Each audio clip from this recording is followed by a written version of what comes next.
here's one thing that's really of note, DY. They allow 5 yards per carry. That ranks 103rd in the country. And obviously K-State, 5th in the country versus FBS opponents this year, averaging 5.6 yards per rush, second among P4 teams behind Notre Dame. Now, what does that mean for K-State? K-State struggled to run the ball quite a bit down the stretch this year. You're not going to have DJ Giddens either. So the question is, how good will K-State be running the football without their star running back? Thanks for listening to KC Sports Network, proudly presented by Emprise Bank. If you're thinking about starting a business or know someone who is, check out Emprise Bank's SBA loans. It's always good to know your options, and they can be your partner in possible.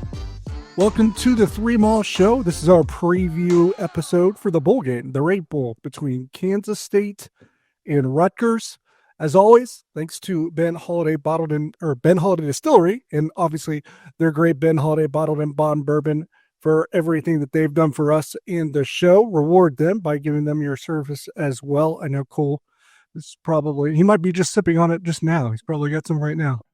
Not quite. Getting over a little sickness. So I am abstained from it, but by the time the holidays roll around and Christmas, we'll be diving into the Ben Holiday Bottled in Bond Bourbon once again. So absolutely. And those that made the trip to Wichita to watch the game at Wichita State, they may have needed plenty of that as well. As the Wildcats fell to, 6-5 now on about. I needed it, DY, and I actually I went downhill pretty significantly, feeling sick during that game. Literally, actually, felt like I was getting in absolute awful shape. Now I feel way better today, but I wanted to dive into the Ben Holiday Bottled in Bond Bourbon after last night's hoops game. Really, after the last few basketball games for the Cats. A little bit of a skid there. Don't know if I see a light at the end of the tunnel. Only can hope as well.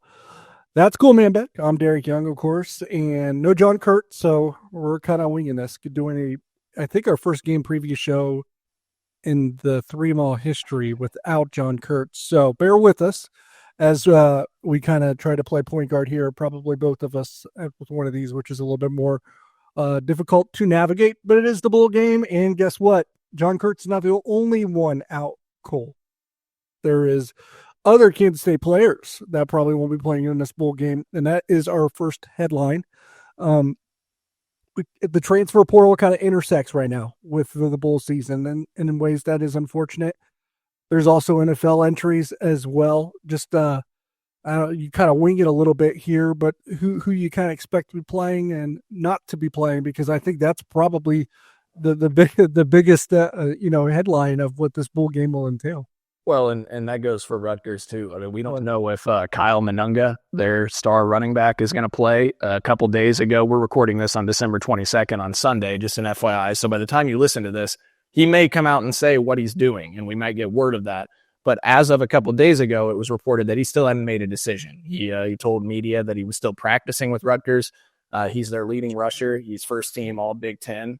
Why would practice and not play? That's always weird to me, because we heard that last year with the NC State linebacker as well. Yeah, Peyton Wilson. And so we're I kind of would lean, since he is practicing, that he's probably going to lay it on the line for him. And he's a guy with over 1,200 yards rushing, first team All Big Ten, was second team All Big Ten last year.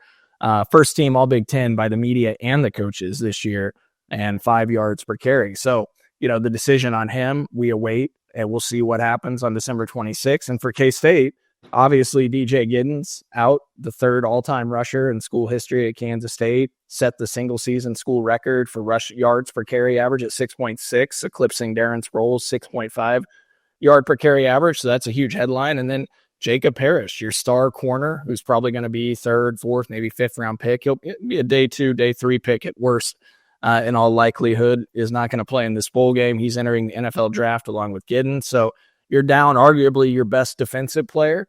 Now you can make a case for Brendan Mott and Austin Romaine certainly as well, but down maybe your best secondary player, no question, and down probably your best offensive player in terms of productivity. Keegan Johnson in the portal as well, a guy with 29 receptions, 359 yards, your second leading receiver. He's not going to play in the bowl game either. So I think we haven't heard any word that Brendan Mott, Dante Cephas, Jaden Jackson at receiver. So I think a lot of those seniors, 5th-year, 6th-year guys that didn't enter the draft are going to play for Kansas State, and huge credit to them. Cooper Beebe played in this game last year in the Pop-Tarts Bowl. A lot of those guys, KT Leviston, they could have opted out, but they chose to play. And I think that speaks to the culture a little bit that Chris Kleiman and his coaching staff have established, that not very many real opt-outs. Other guys that hit the portal weren't really guys that were probably going to play DY, right, unless I'm missing somebody. I think it's Parrish, it's Keegan Johnson, and Corporal Willis, right? That's right. Yeah, at right tackle. So we're going to see Andrew Langang play. Start. Yeah, at right tackle. Trace Ivey, kind of, but I like his snap count started to spike a little bit at the end of the season. But again, I would still say that what you're going to be down 4 starters only, technically, in DJ Giddens, Jacob Parrish, Keegan Johnson, Carver Willis, Trace Ivey didn't start. So I think that's a pretty low number for bowl season. To be clear. Yeah, I mean, I think when you look at the roster of most teams, they've been hit harder than Kansas State. K-State's had pretty good retention. You're going to have Jace Brown. You're going to have a lot of those veteran wide receivers. You got Joe Jackson and Dylan Edwards that, I'm excited to see. Yeah, for next year, right? Like we basically know that guys like Joe Jackson, Dylan Edwards, Avery Johnson, Jace Brown, Chidi Obi Izor, Tobi Osunsami, Austin Romaine, guys that were of interest to other teams to hopefully come into the portal.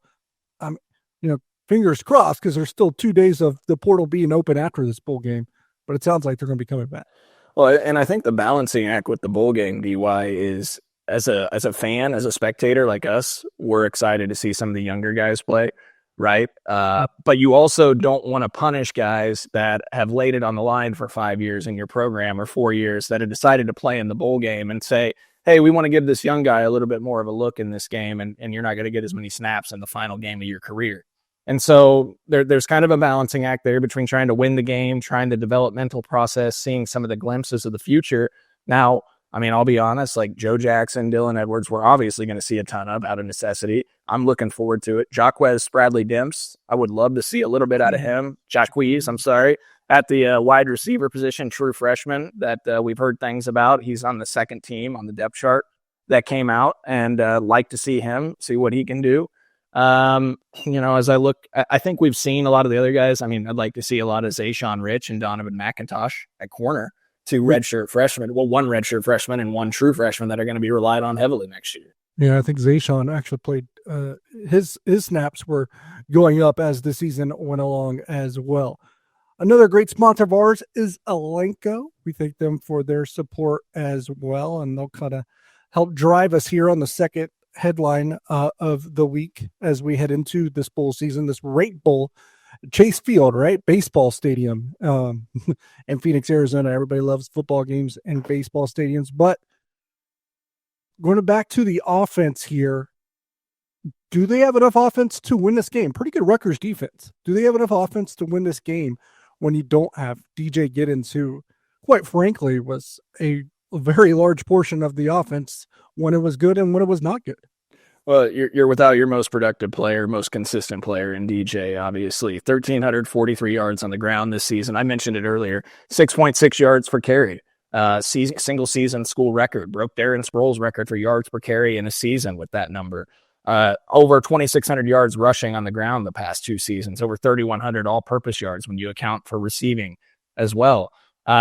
Just an all-time stud. Third all-time leading rusher in school history when you look at the career rushing yards chart. And so he's been Mr. Consistent for the last 2 years at Kansas State. He's going pro. He will not play in the bowl game. And so then you get to see guys like Joe Jackson, Dylan Edwards, and Avery Johnson in the running game. And what do they do? I think a big question, DY, I think where a lot of us are excited about Joe Jackson, and he was, by the way, just a quick plug, our guest on the 3 Mall Wildcat Weekly Player Spotlight, brought to you by Riverbank Brewing in Council Grove and Wildcat NIL. So if you haven't had a chance to tune in, that episode dropped on Friday, December 20th, an interview with Joe Jackson, who is going to be, possibly the starting running back for Kansas State next year. A talented recruit out of Florida a couple of years ago.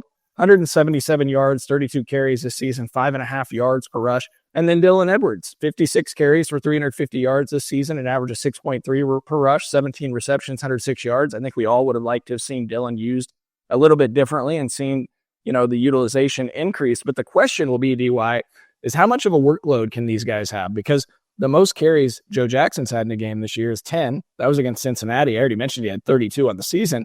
The most carries for Dylan Edwards in a game is 8. 2 different times this year. So, how much can you pound it with those guys? How do you run the ball with them? We're going to get a glimpse of how we see that running attack with those two. And then Avery Johnson, 102 carries for 548 yards on the year, 5.4 per rush.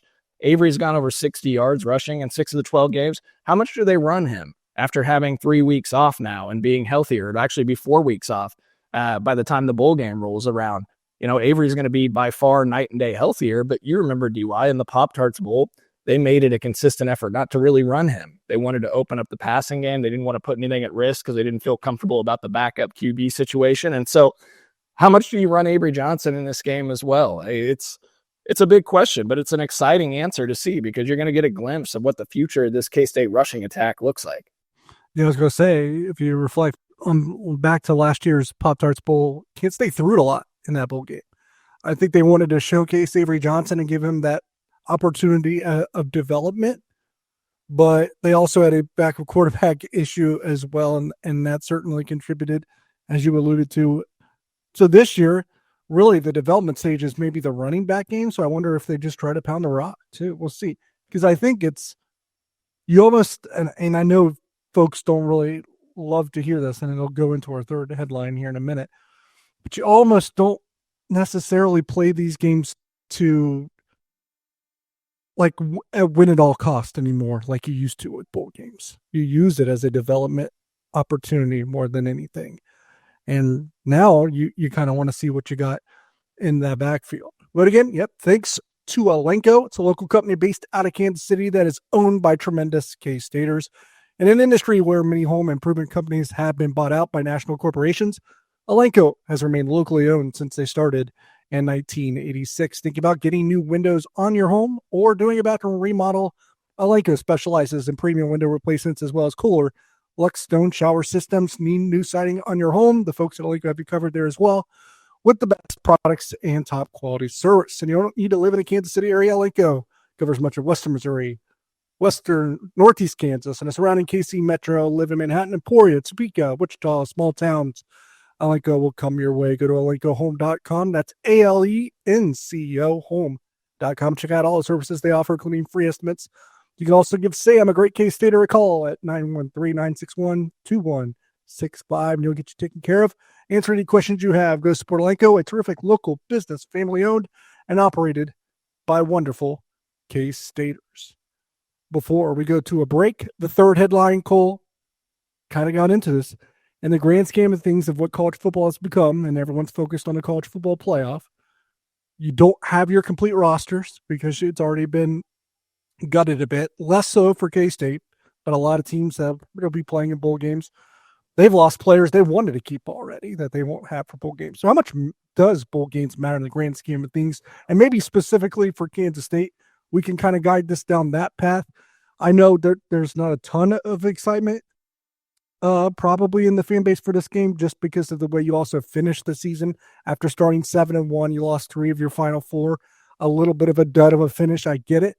I still think this one is kind of, even if it's not meaningful for the fans because you wished you were in something more significant, I still think this is kind of a significant stage for this Kansas State team because they were able to keep together this young nucleus. Well, I think that adds to it, right? And I would also say that you won 10 games in 2022. You won 9 last year. And if you win this bowl game, you win 9 again this year, which is pretty respectable. Now, I will say I was frustrated with Chris Kleiman's comments. You know this, DY, when he talked about 8-4 and how hard it is to do that. Like, I expect a better ceiling at times. I was disappointed with the last couple of years and ending up 8-4 in the regular season. But to get to 9 wins, there is something to be said for that. And then hopefully they can carry the momentum over and take that next step into next season as they're having some success right now in the transfer portal. They've retained a lot of guys. And so build some momentum for next season. I mean, as a K-State fan, you know, I'd much rather have K-State in a bowl game and have the opportunity to watch them during the holidays than I wouldn't. But I would also say, like, as a observer who loves college football, DY, I maybe watched 20 minutes of bowl games so far this year. And there's been, 4 or 5? I mean, there's been days I haven't turned into any of the bowl games that were on. And that's not like me. In the past, before the playoff and all this, I would watch almost every bowl game I had the opportunity to do. And it's just, there's so many opt-outs. There's the stadiums are 3/4 empty. Fans aren't traveling to games. I'll be curious how many K-State fans turn out. Yeah, pretty low. Yeah. Yeah, I wouldn't, it's hard also with the date, December 26th. I mean, the day after Christmas. I know some folks that normally go to bowl games that aren't going just because of that have kids, and it's challenging to be able to do that. And so, the bowl game does matter. I would say it matters to the team almost more than the common fan anymore, just because of where priorities have aligned. I also think like the calendar, the way that it's shifted, because I know the coaches have, because I've seen all the visitors that they've had on campus. They've cared about the transfer portal more than maybe the bowl game at this point. Well, and you talked earlier about the developmental process leading up to bowl games, right? I mean, when I talked to Joe Jackson, when you heard from Chris Kleiman, I mean, most of the practices are focused on that developmental process, playing the younger guys, resting the veterans. I mean, they don't really start diving in with game prep until like December 15th, December 16th, like 9-10 days before the actual bowl game. They start truly. They were hosting visitors that entire time. Yeah. So there's distractions there. We heard Chris Kleiman say that, he's been working 20-hour days, and the only 2 hours of the day he's without his phone is at practice. And it's a nice break from him and his favorite time to do so. And so, yeah, I mean, I think that there are a lot of distractions because of the calendar. I mean, Chris Kleiman has not voiced away from speaking to his frustrations with the recruiting calendar, transfer portal calendar, bowl games, like in the chat that presents. I mean, problem is also the academic calendar, though, with that. Right. Yeah. I don't know how you solve for it. Everybody complains about it, but it's not easy to solve for.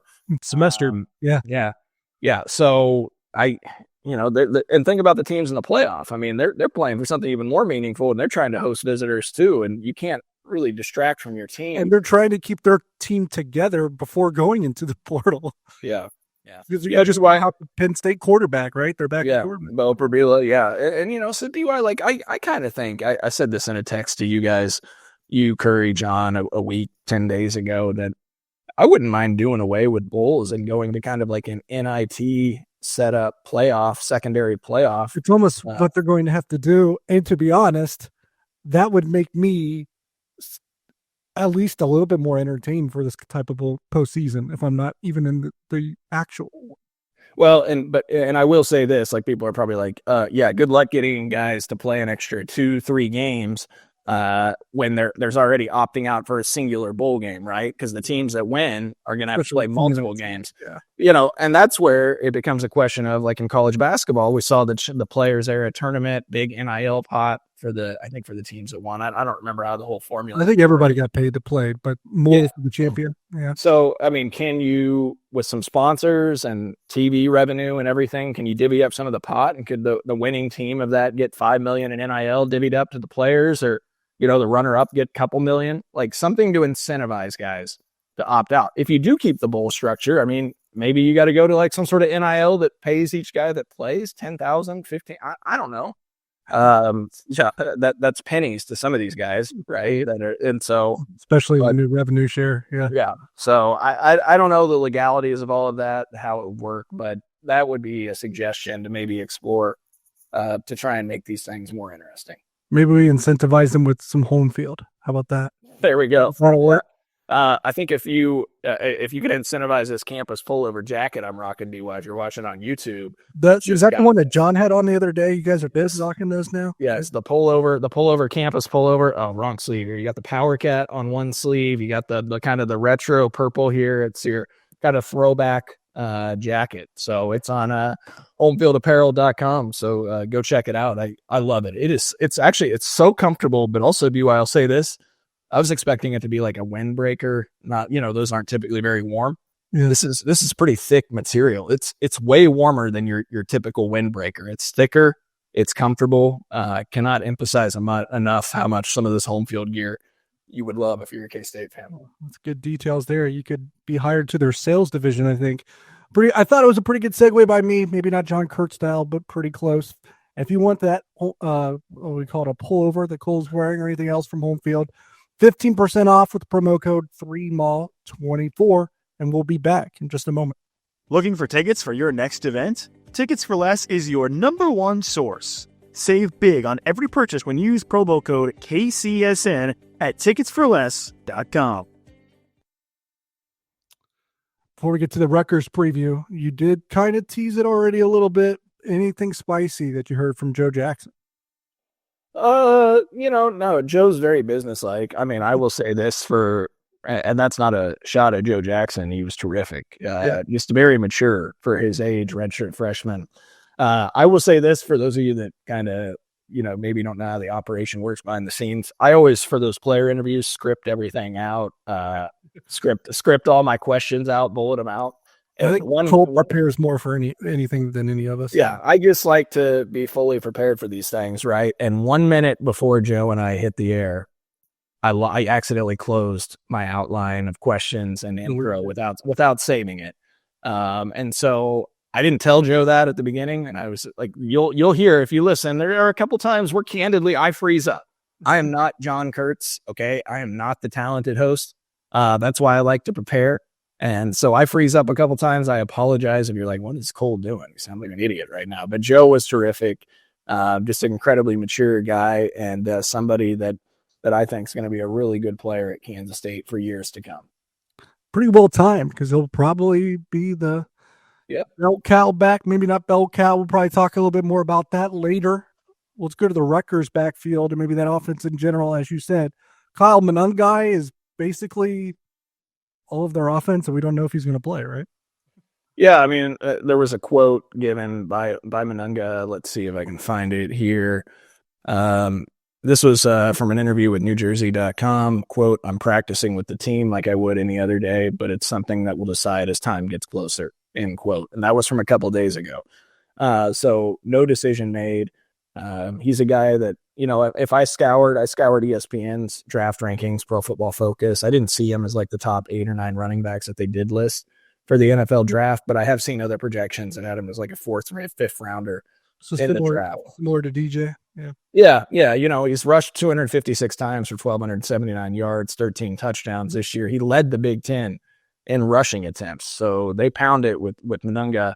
1,262 yards in 2023 as well, and 5.2 yards per carry. And one interesting tidbit about him, I think he's carried the ball over 600 times in his career. He's never fumbled it. So we'll see if K-State can change that. But he's a really good player. Yeah, I'm trying that. Really good player, like I mentioned, first team All Big Ten in both coaches and media selections. Anything else with the offense? You got all the stats in front of you. Oh yeah, with the Rutgers offense, DY? Yeah, let's get into it. Yeah, so the passing game, I talked to someone that has played against Rutgers this year, actually. They did not have good things to say about Aiden Kalikamonis. Yep. Yeah, so I had to find another video that pronounced the pronunciation. Aiden Kalikamonis. You got the last name right, DY. Yep. Aiden Kalikamonis. Look, if you look at the numbers, it's not all that flattering. If you look at this offense overall, they're not really explosive, which is a good thing for Kansas State because we know that K-State has struggled against explosives on the defensive side of the football. Kalikamonis, 6'3" senior quarterback, spent his first 2 years at Minnesota, transferred to Rutgers this last year. He's completing just 55% of his passes, just under 2,500 yards passing, 6.8 yards per pass, not that great, 17 touchdowns to 6 interceptions, over 5,200 yards passing in his career, but a 54 completion percentage in his career, and 6.8 yards per pass, career numbers, 34 touchdowns, 19 interceptions. This last year, 69.6 quarterback rating. That was 41st nationally. So a pretty average player at quarterback. It's a Rutgers offense that averaged 5.2 yards per play. That ranked 92nd in the country, under 5 yards per play in 5 different games this season. K-State's defense allowing 5.2 yards per play. That ranks 49th in the country. Rutgers only 41 plays of 20 or more yards, 117th in the nation. Rutgers offense, 6.8 yards per pass. I already mentioned that's 95th in the country. They're 103rd of pass efficiency offense. One thing they're good at, protecting a quarterback, don't take a lot of sacks, 4.5% sack rate. That's 34th in the country. Now it's interesting. Brian Fremo's FEI rankings likes their offense, has them 20th in the country and 5th in the Big Ten, DY. But if you look at the other models, like the SP Plus of ESPN and Bill Connolly has them as the 66th ranked offense. And I wonder what it is. They just take care of the ball, maybe? they don't have a ton of turnovers. Running the ball, they're okay, and they're going to line up and they run at a decent clip. They run at 55% of their plays, which is top 40 in the country. They're going to pound the rock, but You look at points per drive, 44th in the country, 2.46. K-State defensively, points per drive, 1.97. That's 43rd in the country. So, nothing that really overwhelms you when you look at the numbers. Dymere Miller is a really good receiver. He's going to play in the game, leads them, senior. 4-year player at Monmouth, transferred to Rutgers this season. He's a guy that has over 700 yards on the season. And then Ian Strong, 6'3", sophomore receiver, 38 receptions, 571 yards, 15 yards per catch. Dymere Miller confirmed that he is playing. So, they have a couple decent receivers. And then Manunga at running back, if he plays, is a really good piece. But again, he's not an explosive guy. I mean, he is a guy that's a physical, hard-nosed runner, 5'9", 210 pounds. He's going to turn out those 4 or 5 yard games, but he's not a guy that's going to bust that 60, 70-yarder. Sounds about right. It sounds like a good matchup for K-State, to be quite honest. Defensively, this is probably where they hang their hat, knowing that Greg Schiano is their head coach. Yeah, so it's interesting, which, circling back also to the defense, you're saying it's a good matchup for K-State's defense. K-State, obviously, Rutgers hangs its hat on the running game, and K-State's defense strength has been against the run, 3.5 yards per carry allowed this year. So we'll see if that holds up. You like your chances, especially if Manunga doesn't play. Now, K-State's offense against Rutgers' defense, it's interesting. Again, Brian Fremo's FEI rankings have them 81st in the country defensively, but the SP Plus has them 36th in the country. Kelly Ford's ratings for their defense is 58th in the country, and so it's kind of all over the place. Points per drive allowed, not a great number, 2.31. That's 78th in the country. K-State's points per drive, 2.45. That's 45th in the country. K-State, 6.3 yards per play against FBS opponents. That's 11 games. That ranks 18th in the country. K-State's been one of the more explosive plays in college football this year, and Rutgers allows 6 yards per play, which ranks 99th. They've allowed over 7 yards per play in 4 different games this year. So it's a Rutgers defense that's given up some explosive plays. They've allowed 50 plays of 20 yards or more. That's 58th in the country. K-State allowing a 3.2% sack rate. That ranks 15th in the nation. Rutgers only gets after the quarterback with a 4.9% sack rate. That ranks 103rd nationally. Their leading sacker is Jordan Walker with 4 sacks. So they're not going to put a lot of pressure on you. They allow, here's one thing that's really of note, DY. They allow 5 yards per carry. That ranks 103rd in the country. And obviously K-State, 5th in the country versus FBS opponents this year, averaging 5.6 yards per rush, second among P4 teams behind Notre Dame. Now, what does that mean for K-State? K-State struggled to run the ball quite a bit down the stretch this year. You're not going to have DJ Giddens either. So the question is, how good will K-State be running the football without their star running back and with the offensive line struggles that they had down the stretch? It's interesting that Rutgers' opponents only ran it on them 45.6% of their total plays, which was the 8th lowest mark in all of college football, DY, when you think about the fact they struggled to defend the run.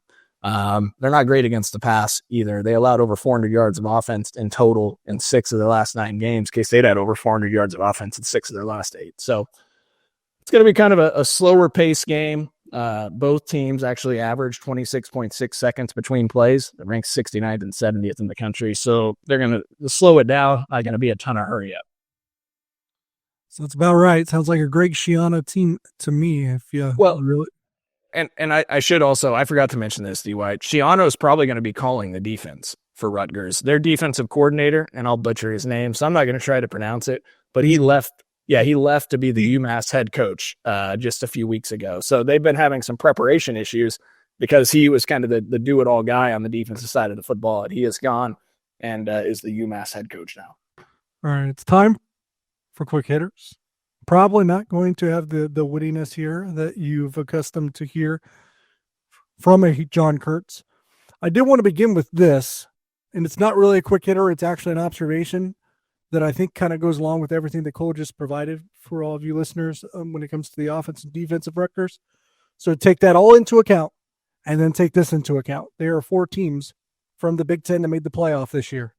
Rutgers did not play either one of them. They did not play Ohio State, Penn State, Indiana, or Oregon. Pretty wild. Yeah, I mean, that gets back to, what we talked about on the initial show when the bowl outcome was released, right? The only team that Rutgers played, I believe, with a winning record above 500 was Illinois, which was 9-3. Illinois was the only ranked team I believe they played, and then they might have had a 7-5 team that finished 7-5 mixed in there, but everybody else, DY, was 6-6 or worse. Was Nebraska was 6-6? Yep. Okay, so you're probably right. Minnesota might have been 7-5. They might have been a 1-7-5. Well, or whatever Virginia Tech was, maybe. I think they ended up 6-6 too. Yeah, I mean, it's the bottom line is they did not play a good They schedule. play Ohio State, Penn State, Indiana, or Oregon, and maybe their toughest game was Illinois, which is pretty startling to say the least. Kansas State, despite being in the Big 12, probably played a tougher schedule than Rutgers, who played in the Big 10. Turn back the clock a little bit too. Any memories? Or they're not good ones, I know, of the last Kansas State Rutgers bowl game with Greg Schiano was the head coach. Yeah, and by the way, I can confirm Ray Rice. I can confirm, by the way, Minnesota was 7-5, Virginia Tech 6-6. I think everybody else was 6-6 or worse, aside from Illinois on that Rutgers schedule this year. So a pretty weak schedule. They won their first 4 games, lost their next 4, and then closed the season winning Injuries. 3 or 4. A lot of injuries. Yeah, a lot of, especially on the defensive side of the football. I think they'd be better defensively if they had some guys they lost to the season.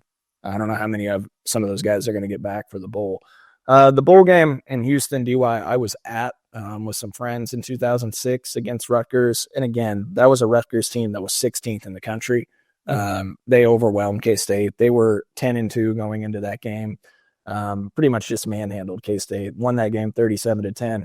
Only highlight as a K-State fan was Yamon Figures busting a 70-yard punt return or so to pull K-State, I want to say, to 14-10 or something like that. And then Rutgers dominated in the second half. Ray Rice, Mike Teal at quarterback, Brian Leonard, the backup running back, good Rutgers defense. A Rutgers team that, if they didn't lose to West Virginia, I think in overtime to close the regular season, would have won the Big East and would have played in the BCS. So, yeah, I don't have a lot of great memories. It is funny that they've gone full circle, have Greg Schiano back. He is the all-time winningest coach at Rutgers. And it's he was at Rutgers, took the job in 2001, went 12-34 in his first 4 seasons there. Then he goes 56-33 over the next 7 seasons. He leaves to become the head coach at the NFL level, get the Tampa Bay Bucks. A couple of years there, fired. Then he's an assistant. There was some turmoil and some rumors about him involving, with Penn State, I believe. And that created some, remember that John Curry tried to hire Schiano at Tennessee. You remember that, DY? And Tennessee fans revolted. Yeah, he was also the defense coordinator under Urban Meyer at Ohio State after Chris Ash left for the Rutgers job. Yeah. So then he goes back to Rutgers in 2020. They go 12-22 in his first 3 seasons, but they've won 7 games in each of the last 2. 6-2 record in bowls in his Rutgers coaching career. Chris Kleiman's 2-2 in bowls for K-State. Kind of stay negative here, a negative town for a little bit here. A little football, basketball mix. Kansas State won 5 league games that counted league because Arizona didn't count this year on the football field. Do they get more of that in basketball? Boy, I tell you what, DY. I would say, yeah, I'm going to go out on a limb, and I know I say going out on a limb, so this is, I still think they win 6 or 7 league games in basketball. I don't know. I might give the slide over. Right now, it is very sad as I lose. Point guard's an issue. That it's funny, everything that everyone's talking about, and there's a lot of off the court stuff that people are getting upset about, and that they probably made it worse on themselves by some of the things they've said too. I'll just be kind of blunt there, in my opinion. But it all comes down to what's happening on the court. And for me, it always comes back to the point guard. You're not going to win games when Doug McDaniel's playing 5 minutes.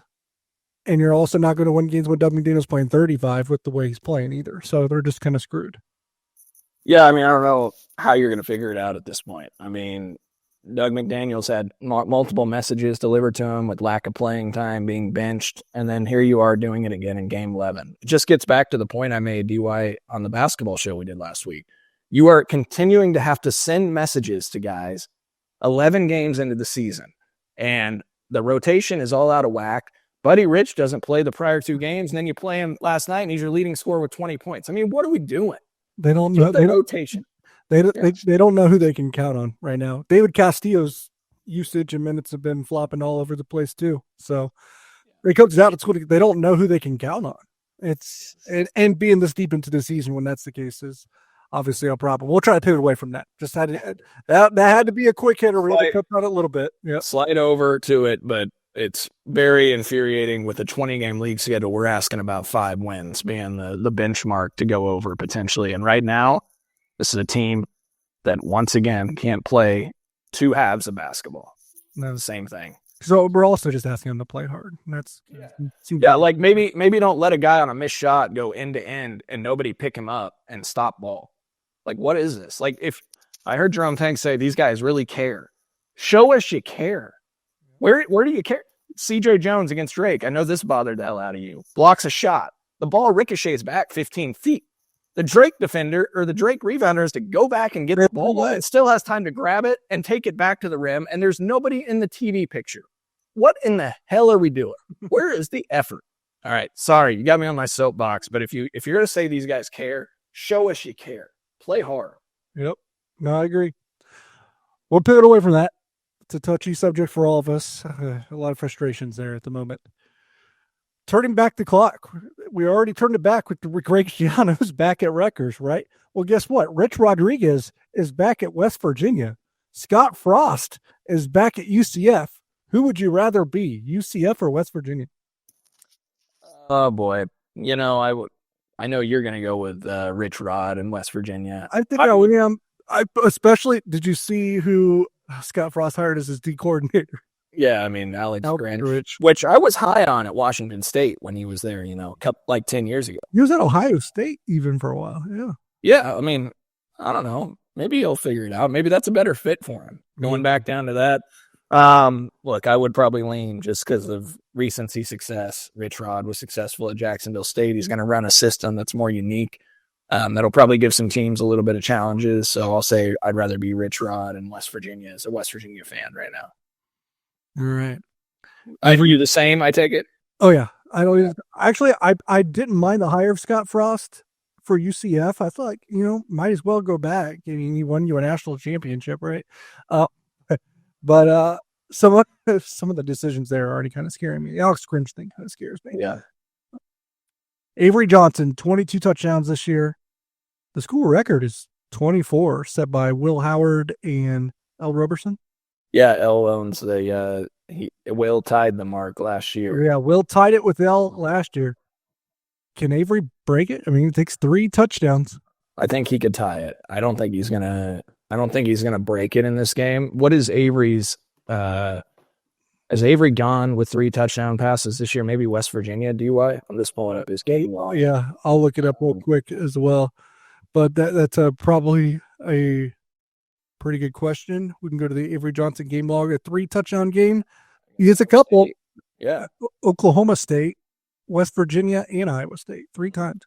And that Rutgers defense is banged up. You don't have DJ Giddens, so maybe you go a little bit more aerial assault. That secondary for Rutgers has given up a lot of big plays.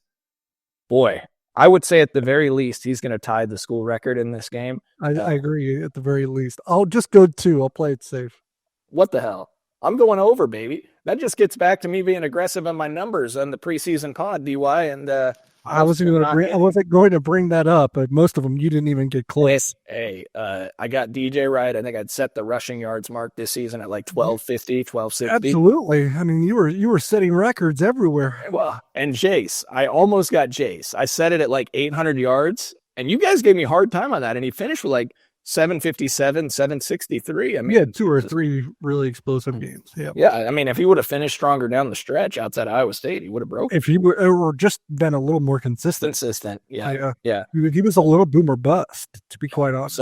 So Avery's going to get 3 passing TDs in this game. He's going to be the school record holder. 3 touchdowns, no interceptions. He's going to end with 25 touchdowns and 9 interceptions. And we rode this guy like he's such a problem, BY, this year. Not we. I mean, the fans have been all over Avery.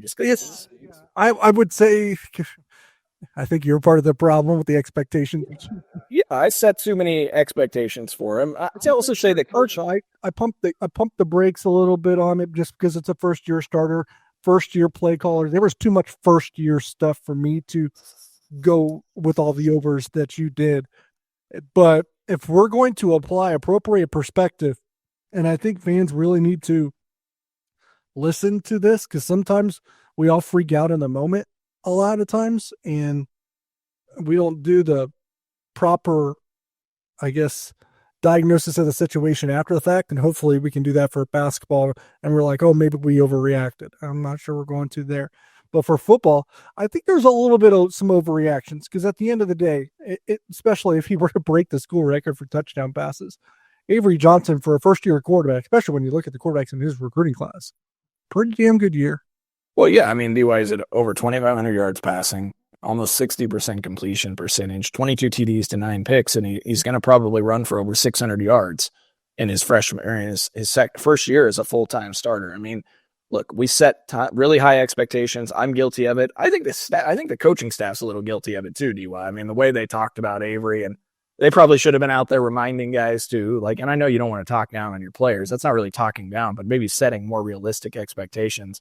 It didn't help that you had like the New York Times or Daily News, whoever, writing Heisman, dark horse things. And I mean, look, the funny thing is, this upcoming offseason, he's probably not going to get enough hype now. Yeah, no, he's probably going to be a true dark horse this next year after a full year as a starter, and we'll see how he does in this bowl game. But when you look at the quarterbacks in his class, DY, I mean, in all seriousness, like Nico might be the only one.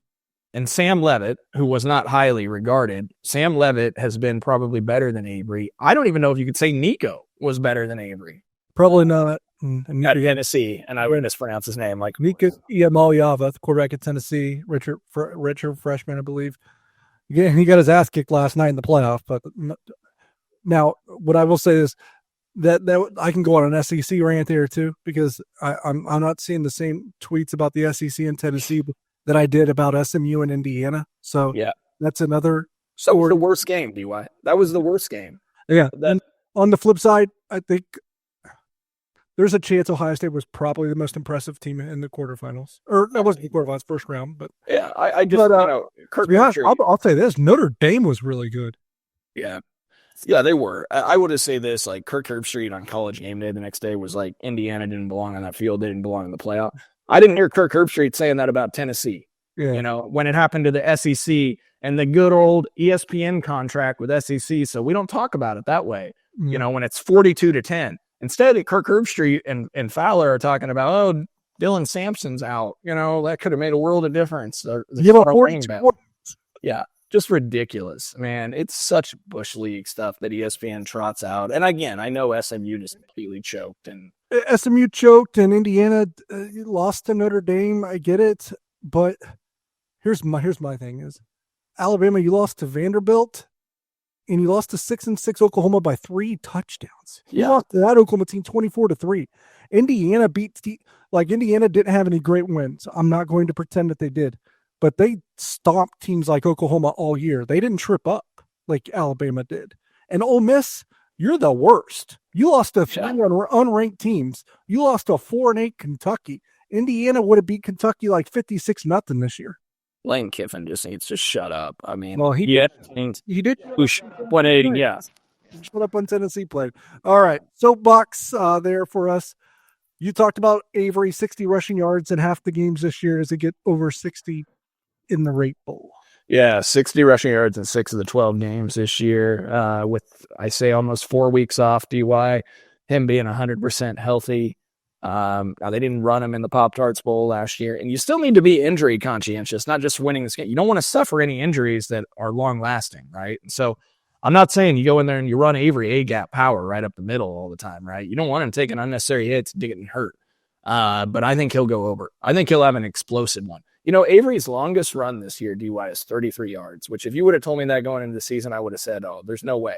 We just talked about the perspective of Avery. To be honest, there was things that we were critical of him throughout the year when it came to the passing game, because that probably took a little bit more development. That's a lot between the years of processing and reads and all of that. I wish he was a little bit more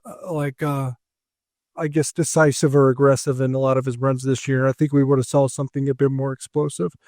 I wish he would have pulled, and this is unusual to say, right? DY with a younger quarterback. I wish he would have pulled the ball down and ran more in passing situation. How many times did he have running lanes and he just stood in the pocket and he could have went and got the first down at least, So I agree. Usually you're like young quarterbacks. The trouble is staying in the pocket. He almost stayed in the pocket too much. I will at least say this. I think he's very mindful of being viewed as just a runner, and I think sometimes maybe leans into a little too much. I'll go under just to be different, but I really don't have a lot of conviction either way there on the 60-yard rushing yard mark question for Avery Johnson. I thought this was interesting. Like some people might think this is a slam dunk answer. I don't think that it is. Who gets more touches between Joe Jackson and Dylan Edwards? That's actually really hard to answer because you have to think with 3.5, 4 weeks DY that they're going to figure out a way to get Dylan a lot more involved now. Of course, they could have done that over 12 weeks during the season, and they really couldn't figure it out. The most rush attempts he had in a game was 8. Probably the most touches he had in a game was 10 or 11 this year when you factor in receptions as well. Hell, felt like a lot of games he only had snaps on like 25, 30% of their total snaps. Man, I think Joe Jackson's going to get more carries. I think Dylan Edwards is going to get more touches overall, but it's going to be really close. I'm going to go. Here's the interesting thing too is, and I don't want to like bring up drama into this question, but this bowl game is played December 26th and the portal closes December 28th. And I think you have to keep both of these guys happy and make them think that they're going to be a hit for the offense moving forward. So I think it's going to be laser close. And I bet they both get around 15 touches. That's what I was going to say. I was going to set the number between 14, 15, about equal. And then Avery probably going to have 8, 9 carries. I mean, if we and some of those touches again for Joe and Dylan are passes. The thing is, if you're going to get Avery over 60 yards, just based off what we just said for Joe and Dylan, you're going to need an explosive. Yeah, and I think Avery, I'm predicting it right now. I mean, I think Avery's going to bust a 40-plus yard one in this game. I think he's going to have one of those. Have the longest run of the year. Longest run of the year. There you go. Bold and predictive. You give me a long break, BY, like just in the off-season pods. You give me like a few months off, or you give me optimism. Yeah, optimistic Cole ends up coming back. It's why John and you probably are going to be right when I said I'm not predicting over 8 wins next year when we do the preseason show. Not pregame shows. I think better next year. Well, I mean, I guess that's an interesting mark. I mean, if I set the over-under at 8.5, you're going to take over then next season. Even looking at the schedule, because I'm worried about Baylor. I'm worried about and then Texas Tech, who's loading up. Tech. Yeah. I think Tech needs to be leery of becoming a little bit of the K-State basketball on the football field, though. Yeah, well, and then you got Iowa State and Ireland. It is a tricky schedule. I'm not going to lie, but I think this team. I said it the last off season, and you guys kind of give me a hard time, and I get it because you thought they had the schedule to do it then, and it turned out they had a pretty tough schedule this year too. I think they're built for 25. I do.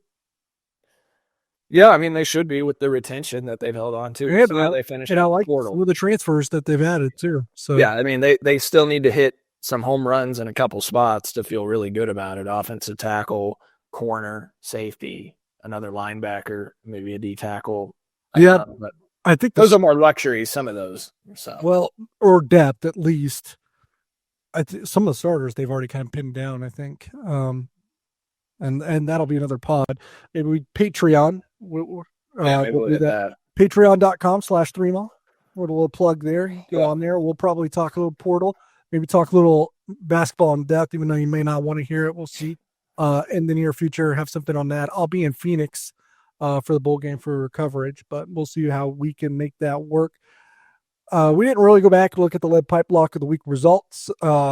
More so because it was the final week of the season. I already had it locked up as the champion this year. I'll take a bow on that. Real quick, you want to make some quarterfinal picks? Ohio State, Oregon. I'm picking Ohio State. Do you think it's interesting that Ohio State's a favorite? A little, because Oregon won the game. But, I mean, Oregon won the game because Ohio State ran out of time. It was a 1-point game. Are you being a homer with the Ohio State pick? Or are you? You know what my thing is like I don't think Oregon's going to win the playoff because I don't think in the first year of a 12-team playoff there's actually going to be a team that goes 16-0. I think the odds of that are pretty slim. Like I almost think it hurts Oregon that they went undefeated all year. Look, I mean, I don't like 2.5 as a number. If I'm taking winner, but yeah, I'm not picking. I would go Ohio State 2.5, but yeah, I'm just asking for winner here. I'm picking Ohio State. I think I'll probably pick Oregon still. And then I mean, when that game was played, Ohio State had their offensive line intact still, right? Now I know they held up against Tennessee's front, which is pretty impressive. Yeah, they did hold up against Michigan, though. Yeah, so we'll see there. But yeah, I'll actually pick Oregon to win. Texas is actually a 13.5-point favorite on Arizona State. I thought it might be a little bit higher. I think that's actually respecting the Sun Devils a little bit, but I'm going Texas will win. Texas will win, but I sure hope Arizona State keeps it competitive. I hope because we don't need for perception purposes. I hope so. I'm not super confident that they will, but for perception purposes, I will be rooting for that. I think Texas wins. I will say this: I worry about Texas, like and beyond, I guess, in terms of winning it, because I don't think Quinn Ewers is playing good football right now, and I also think they're one of the more beat up teams in the playoff right now. I'd have to go back and find the tweet, DY, but circling back to like the playoff discussion and everything, and Herb Street making that comment about Indiana not belonging, somebody quote tweeted it, and I can't remember who. They said 16 of the 30 college football playoff games since this thing started were decided by like 3 scores or more. Yeah. So like it's not like this is anything new that like for whatever reason, there's a lot of blowouts. Yeah, I was going to say, I don't know if I'm like totally right here. I might not be. Texas does not have a ranked win, or they just have only one, I believe. Clemson now is their ranked win. I believe that's it. Last week. A&M was ranked. Oh, last week. Wouldn't beat them, but they're not ranking more. They're not, no. Boise State, Penn State, I actually think was Penn State an 11.5-point favorite? I got it right here. Yeah, it's 10.5 right now. 10.5 Penn State. I would pick Penn State to win. I do think Boise could cover. It's back at the Fiesta Bowl where we saw the Statue of Liberty play for Boise against Oklahoma back in the day. Yeah, I could see Boise covering, but I think Penn State will win. Again, hope it's a competitive game. So that's a Friday, or that's a Tuesday night game. That's a New Year's Eve game. Georgia, and I believe this is when they play Notre Dame. It's a Sugar Bowl. I think they are a 1.5-point favorite. I want to say. That's right. They are. And I will say this: Georgia has not been sharp all year. Maybe they, for outside of a game or two, I guess the get times they beat Texas, but outside of that, not overly sharp this year. They're going to play with a backup quarterback in Gunnar Stockton. Their offense is, I don't know how many people like their offensive coordinator in Todd Bobo. They have a good defensive front, obviously. I think Notre Dame is, and I was as guilty as anyone. We judged them because they lost to Northern Illinois, and that was a terrible, terrible loss. But I think this is a different Notre Dame than what we are accustomed to. I think they are actually a faster Notre Dame team than we are typically accustomed. I think they are better at the skill positions because I think Marcus Freeman has actually recruited better than Brian Kelly than what we're accustomed to seeing in Notre Dame. I think they can beat Georgia. Yeah, I would actually make that if I was doing a lock. DY, I would make Notre Dame my lock. I don't understand how they're underdogs against a backup quarterback for Georgia with the way Georgia is looked. Now, I get like Carson Beck hasn't been good all year. Yeah, the turnover problem. Yeah. But still, the way Georgia has looked game in and game out, even in their wins. And Notre Dame's just more athletic and explosive than they've been in the past, to be honest.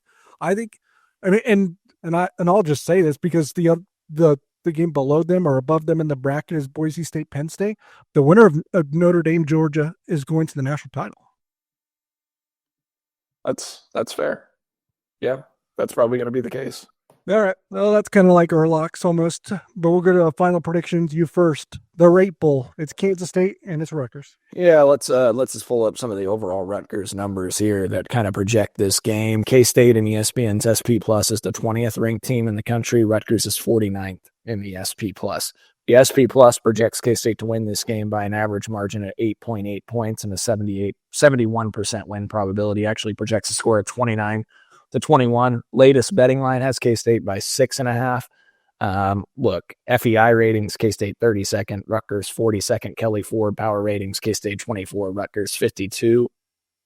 I just think K-State is better than Rutgers. Rutgers hasn't been battle tested. K-State's retained a lot of its players. Now, if Manunga plays, which I actually kind of lean toward thinking he might because he's been practicing, that can maybe shift it a little bit. I will say this: K-State is 4-8 against the spread this season, DY, and 1-4 over their last 5 games against the spread. 6.5 point favorite. Yep. Yeah, 6.5 point favorite. Rutgers 6-5-1 against the spread this year. They're 4-1-1 against the spread as an underdog this season.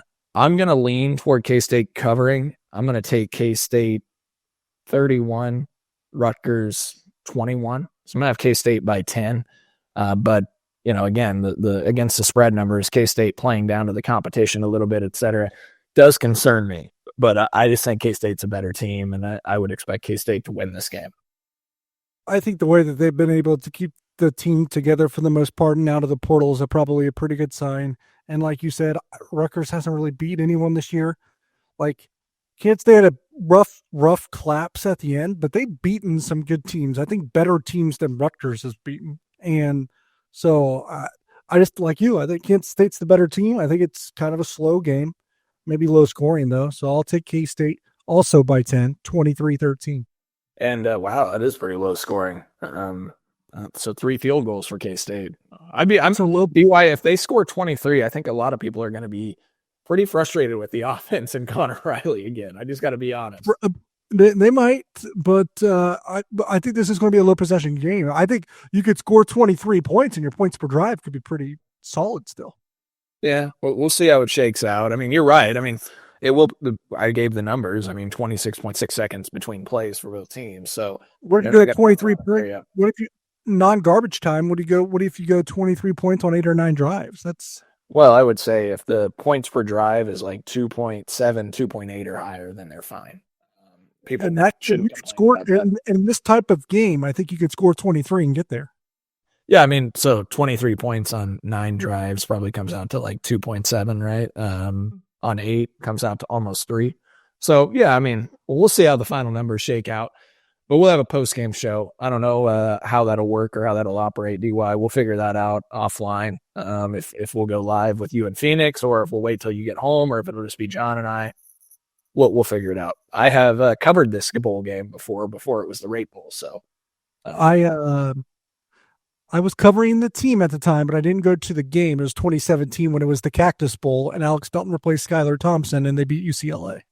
And it was at Chase Field, and same setup, and the same date. It was December 26th. So hopefully a similar result, 35-17 for that game. K-State wins. Hopefully not the same start. That game got off to a bad start.